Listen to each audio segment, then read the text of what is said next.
Kurt Warner in his usual Wednesday spot. Good to see you over there, Kurt. How are you? Hey, buddy. I'm doing well. How are you? I'm doing fine. Let's start with what I normally finish with. Let's do it just to flip the script.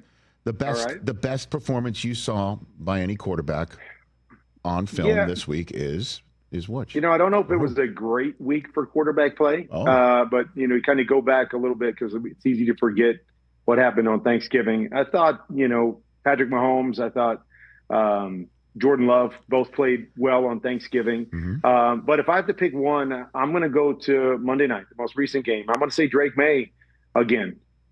Just thought he was in full control. I mean, completed almost 80% of his passes, a couple touchdowns. The long ball was there. I mean, it just seems effortless right now. It just seems easy for him right now. And so not necessarily a great week, some decent performances, but I thought, overall, his performance top to bottom was the best for the weekend. What are you seeing?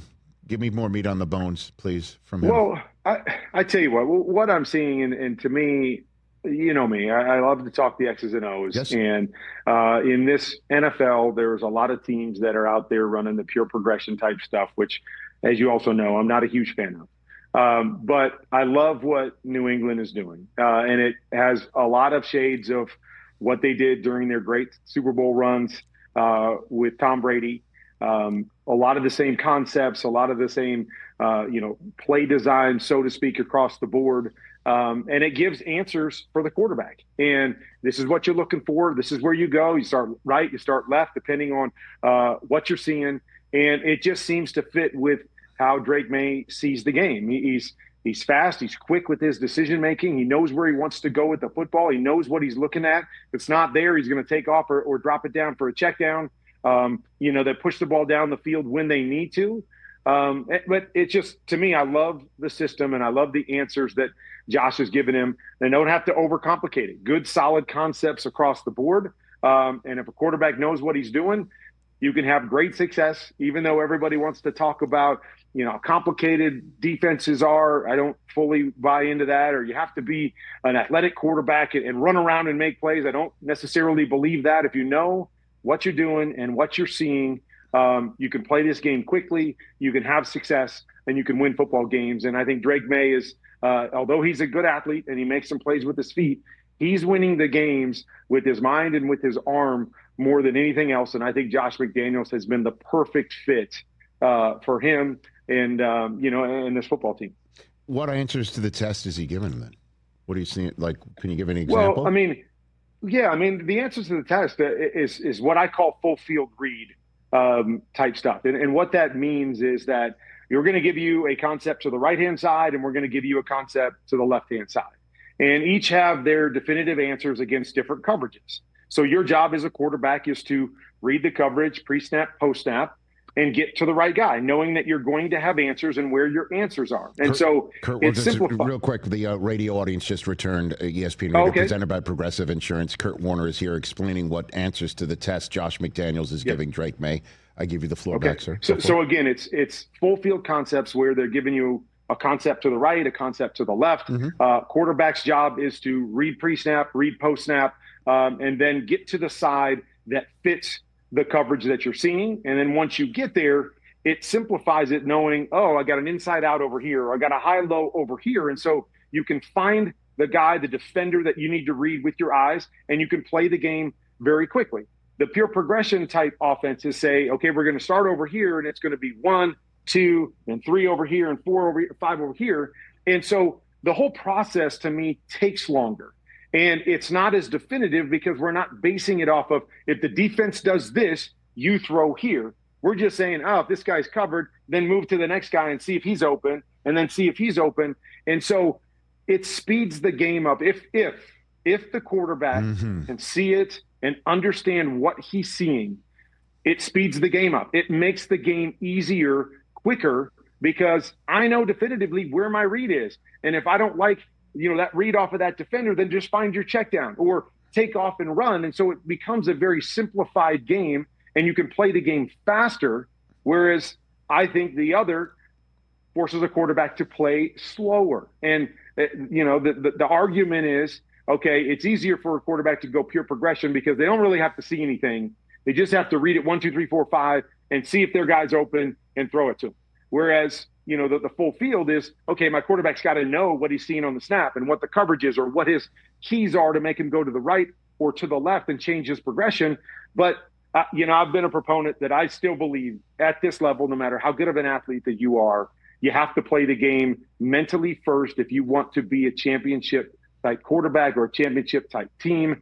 And I see that show up over and over and over again. The quarterbacks that play the best mentally inside the pocket, being able to see their progressions and go through them, are the quarterbacks that are the best quarterbacks in the league. And the other ones is touch and go. Their first or second guy might be open on the progression. Great, it looks really good one week, but then doesn't look as good the next week. It's all about consistency, seeing the field, making quick decisions. And the faster you can do that, the more successful you can be. And Drake Maye is doing that with the help of Josh McDaniel, who is simplifying those things. And again, I don't want to say it's simpler, because seeing the field and reading it and deciphering these coverages isn't easy to do. But if you can do that, then the concepts make the game simpler, in my opinion. And of course, Drake Maye is just making it look easy, I think, in terms of what you're saying. And clearly it makes sense that you want a quarterback who can play quicker when you keep seeing, and we see it every year at the Combine, defensive players getting bigger, stronger, faster, and they're getting home. We saw multiple times on Sunday Night Football, Chris Collinsworth pointing out that if you're going to be playing games at the mesh point in the backfield against the Denver Broncos, they're so damn fast. You can't play slow. If you play slow, you're finished. So I'm kind of, leading our conversation down a certain path, and then we're going to get to the ultimate question about what to do with the quarterback play in this league in 2025. Caleb Williams, is he playing faster? What has Ben Johnson done to change things around there? Obviously, the win-loss record is different, but we're also seeing, I think, Caleb more confident. He's not making mistakes. He still has trouble with accuracy, but it does feel like he's more in control here.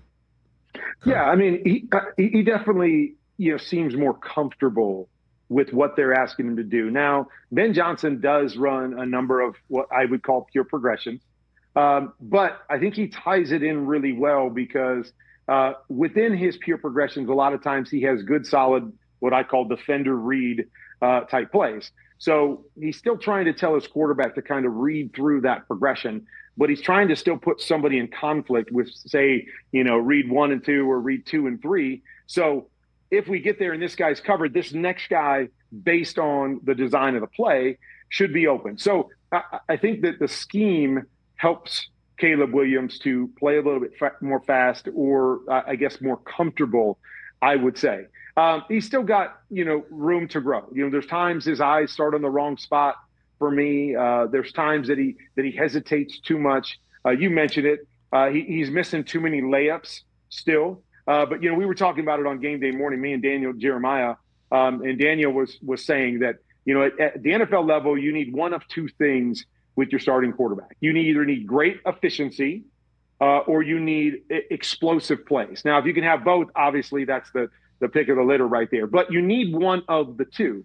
And right now, Caleb's not playing extremely efficiently. He's missing a lot of throws that you just have to make. But he has the explosive part of it, whether that's a scramble, big play, whether that's, 4 or 5 big throws inside the pocket. I'm seeing him when he's really definitive on certain things. He's making some really special throws to his number one reads that maybe a lot of guys in the league don't make. And so he's got that explosiveness. They've got turnovers on defense and they're running the football well. That's why they're winning. Now they just need to find a way to get him more efficient, in making more of those layups to go along with a few of those explosive plays.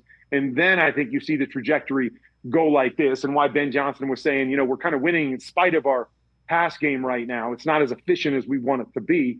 But Caleb is doing enough to go along with the other things to obviously keep them on the winning path. What's happening to the Colts offense? By the way, I think I'm done with the Eagles question with you, right? I mean, because I'm just, unless you're not. But it's the same stuff there. So let's go to the Colts. Because the Colts are. The AFC South is wide open now, sir. It is wide open. You and I both know it. And this offense that was cooking over the first 2 months that helped lead them to that 8-1 record, they're in, or 7-1 record. They're now 8-4, sir. Has something changed?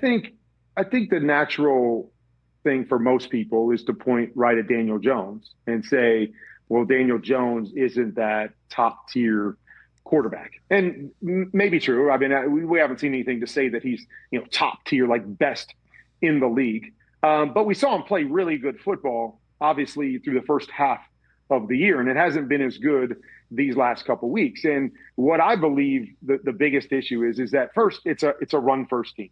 Like, they were having success throwing the football, no question, but it was really about balance, and it was about teams, having to really focus on Jonathan Taylor first, and then the pass game second. And within that, Daniel Jones was playing great football, and he was a perfect complement to what they were doing. Okay, they haven't been running the football quite as effectively, getting as many big plays in the run game. And so now it falls a little bit more to their pass game to be a little bit more dynamic and a little bit more efficient there. And as much as we can point to Daniel Jones, that obviously he's got to play better, and we also have to kind of figure out what is his ceiling. But I also don't know if you look at this pass game and the pieces on the outside that they're going to be a great pass team. I mean, Michael Pittman, a good receiver. He's not the most dynamic guy in terms of, giving you big plays and catch a short pass and go long distance.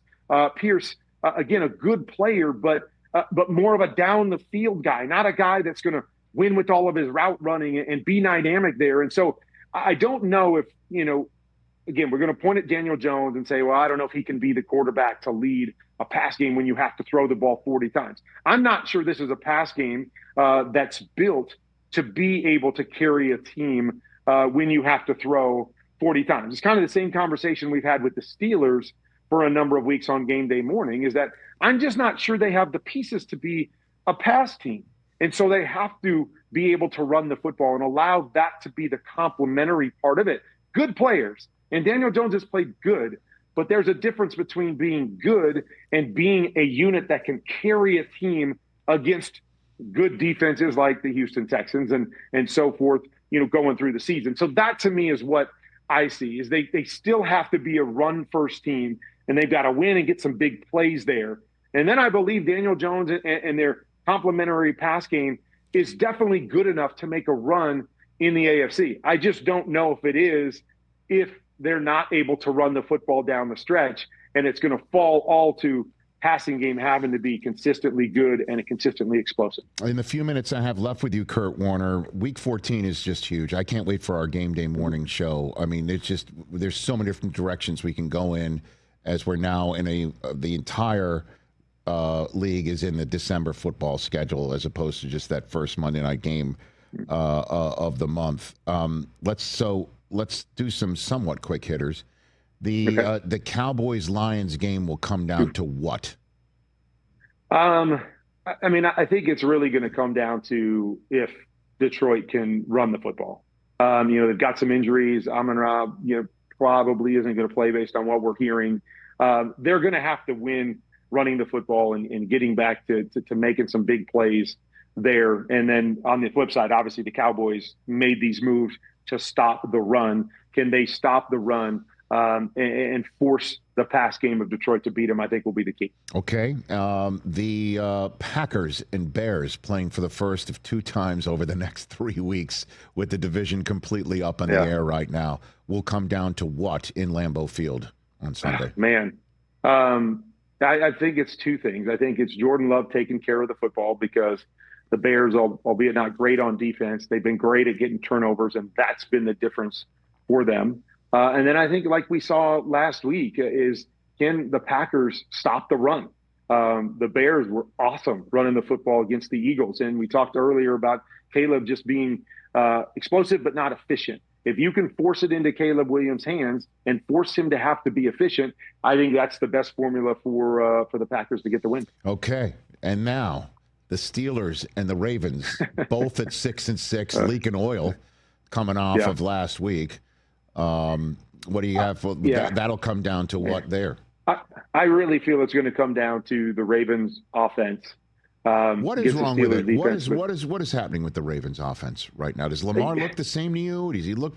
What's happening? He doesn't look the same. He doesn't look as comfortable. And it's both running. I actually thought it looked like he added that gear this past week running the football, which I felt like he was still a little slow in that area before. But I thought he added that gear. But I still feel like he's uncomfortable in the pocket right now. And so he makes some great throws without question, but he's missing some throws, and he's missing them badly, which isn't normal, for Lamar Jackson. And so there's something going on there since he's came back where he just hasn't looked and felt as comfortable to me. But he's still, again, he's a guy kind of like Caleb that is always going to give you some explosive. And so he usually does enough for them to win, but he hasn't been the efficient and explosive Lamar Jackson that we've seen. So he's missed some opportunities that normally he makes and are difference makers. And so, this pass, I think it really just comes down to that offense. How efficient is that offense? They should have won against Cincinnati last week, but they just turned the ball over and made a bunch of fluky, weird plays in that game that just gave Cincinnati opportunity after opportunity. And that to me is this game. I'm not sure the Steelers, are better in any facet unless the Ravens help them out. And so to me, it's going to come down to Lamar Jackson and the efficiency of that Ravens offense. But I definitely think the Ravens are the better team. And at the same time, in the 8-game 1 Eastern window, 8 games going on at once, Joe Burrow and the Bengals in Buffalo. Man, that will come down to what? It's a good question. I think it'll probably come down to Cincinnati's defense stopping the run more than anything else. Can they bow up and give Joe some opportunities? I think Joe's going to find ways to score the football as he always does. But if you can, the slow death of Buffalo running the football, as we saw last week, I think is going to be key. If you can force Josh and that, group to have to throw it continually, I think there'll be some mistakes. Josh is at times playing really fast this year, faster than he needs to in the pass game. So they settle it down by running the football. So that to me is going to be the key facet, I believe, of this game. And then Sunday Night Football, I think I know what the answer is, but I'll say it anyway because the Chiefs are at 6-6. The Texans and the Chiefs come down to what on Sunday night? Oh, man. As crazy as it sounds, because I know we want to probably talk about Mahomes against that defense, which is obviously going to be a critical factor. Yes. I'm going the other side. I thought C.J. Stroud played one of his best games. I was a little worried coming back off the 3 games out with the concussion. I thought he played one of his best games of the year last week. And so I believe it could come down to that side because early in the year, it was more about the defense holding things down. And the offense really couldn't get anything going. The offense got some things going and looked pretty good last week at times. And so if they can take that next step offensively with some of the struggles against the Chiefs that we've seen from the Chiefs defense, I believe that could be the key factor because Mahomes is going to win some. The Texans defense is going to win some. That's going to be a great matchup and a fun matchup to watch. But I think it could fall on the other side. How efficient is C.J. Stroud? And if he makes a step from what they did last week, that could go a long way in getting them this win. I mean, I would ask you about the Eagles-Chargers game, what it comes down to, but we just don't know the state of Justin Herbert's non-throwing hand. We don't know, is it going to be Trey Lance? All I know is I think the Eagles are going to get what they need the most right now, which is a home game on the road, where the stadium is filled with their fans who aren't ready to boo. Because they're at home. I'm serious. I'm not being facetious. Like, how it is on at home for Chargers home games. And, I'm not this is not being – I'm not denigrating. I was there when another Pennsylvania team was there for a Sunday night, and it was Steelers, and the Chargers crushed them. They killed them. But I don't know. The Eagles going in here – maybe being on the road, bonding together. I don't know. It's a big question mark. It's such a what the hell's going on? Kurt? Yeah, it is. And I don't think anybody can put their finger on it outside of just the fact that I really believe they came into the season as they have the last few years, saying this is who we are. We've got the same pieces that won a championship last year. We're going to play the same way. We're going to run the football, and we're going to dominate the run game, and that's going to be the centerpiece of things. And then we'll throw as a complement. And it hasn't played out that way. Injuries up front, for whatever reason, even with the guys healthy, that they're not running the football, they're not getting big plays. It's stagnant in the run game. And now they're trying to figure out, okay, how do we change this, or what can we become in the middle of a season to get back to playing really good football? And it's a hard thing to do when you come into the season going, we really believe this is what we're going to be. And so everything went into building it that way, and it's not working. It's not working running the football. And I know it's easy to say, well, let's just keep doing it and we'll get some guys healthy and we'll get there. You hear me all the time on, on Sundays talk about, we want to believe that all the time with these teams that we've seen be there before, and the Chiefs. Okay, that they're going to flip the switch because they've been there before. And, oftentimes in this league, we have to believe what people show us they are, or what teams show us they are in the course of that season. And right now, this Eagles offense is a struggle. It's a struggle across the board to figure out what their identity is, what they can be good at, and they haven't figured it out. And so until they do, I think this is what we're going to see. We're going to see every game muddled up, and they hope they keep it close, and they've got enough playmakers to win a lot of those games as we've seen that way. But they're not doing anything really well right now, and it's why it's showing up every week that it's just their offense is just kind of muddled up and it doesn't look pretty. Kurt, thanks very much for the time. We got to step out of bounds because the hard break's coming like the Patriots defense. Okay. All right, buddy. We got to avoid the head. Take care. That's Kurt Warner, everybody, right here. He's going to be on NFL Game Day morning. Yes, sir. On Sunday, he's on the Rich Eisen Show every Wednesday. Check out QB Confidential. It is awesome. Hey, you made it all the way to the end. Thanks for that. Check us out every single day streaming live on Disney Plus and the ESPN app 12 to 3 Eastern.